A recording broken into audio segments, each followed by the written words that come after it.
Naruto's Akatsuki members are based on the real life reasons as to why people go to war in the real world. This is actually pretty deep, and Kishimoto did an amazing job here and crafted deep characters and a deep evil organization.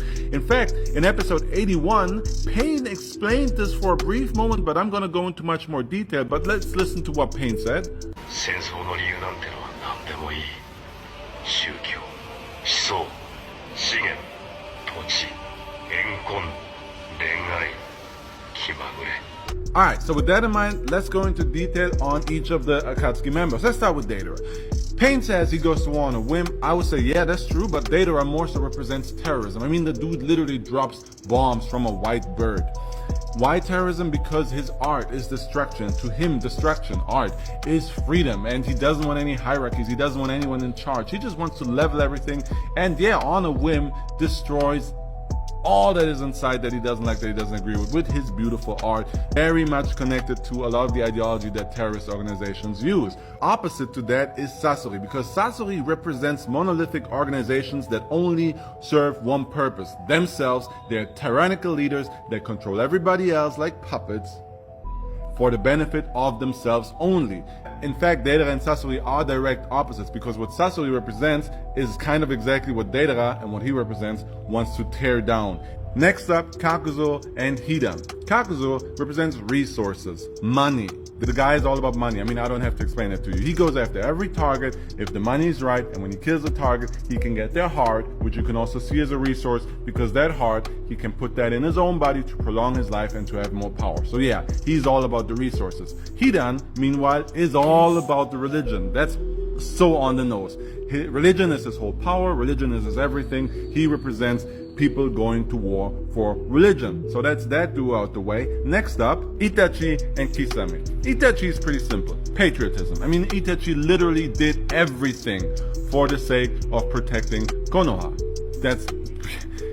Patriotism is one of the most traditional reasons people go to war, or at least one of the most traditional reasons people are manipulated to believe in a war and then partake in that war and then give their life for that war. And that's sadly Itachi to a T. Kisame, meanwhile, yeah, like Pain says, he represents going to war for grudges, but there's more to it than that, because Kisame wants to fight inequality. Kisame wants to fight lies. He wants an ideal world, very similar to Madara and Obito. Why? Because Kisame was one of the 7 swordsmen of the mist and believed in these ideals and would have given everything for these ideals, but then found out his government was lying to him, and these ideals was only something they put forward to manipulate the people, and they only serve themselves, their own power. That's very reminiscent to how a lot of world governments act in real life, and Kisame was fed up with that, so he now is looking for an ideology that is worth dying for.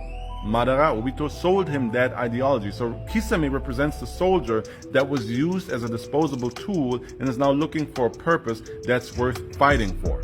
Pain says Zetsu represents going to war for land. And yeah, going to war for territory is a real life thing, but no, Zetsu has everybody fooled. Of course, nobody could know his true ideology, and that is to prepare the world for its rightful ruler. Zetsu represents that fanatism, that believing that a queen or a king is chosen by God, that it's your rightful right, that you have this Führer personality. And that's very reminiscent of the Second World War, but even more so of the Middle Ages, where kings and queens were ordained by God to rule over the people, as was their birthright, as was their mission. And Zetsu very much represents that, and he wants to have the world ready because it belongs to Kaguya, the rightful ruler. That's his ideology. Konan and Pain. Konan, yes, she literally does it for love. She loves Yaiko so much she would do anything for him. And in real life, we had wars that were fought in the name of love, or in a perceived name of love. The Trojan War, also Genghis Khan went to war for love, so that's a real theme. But there's more to it than just that, because Konan also believes in what Pain believes in, peace.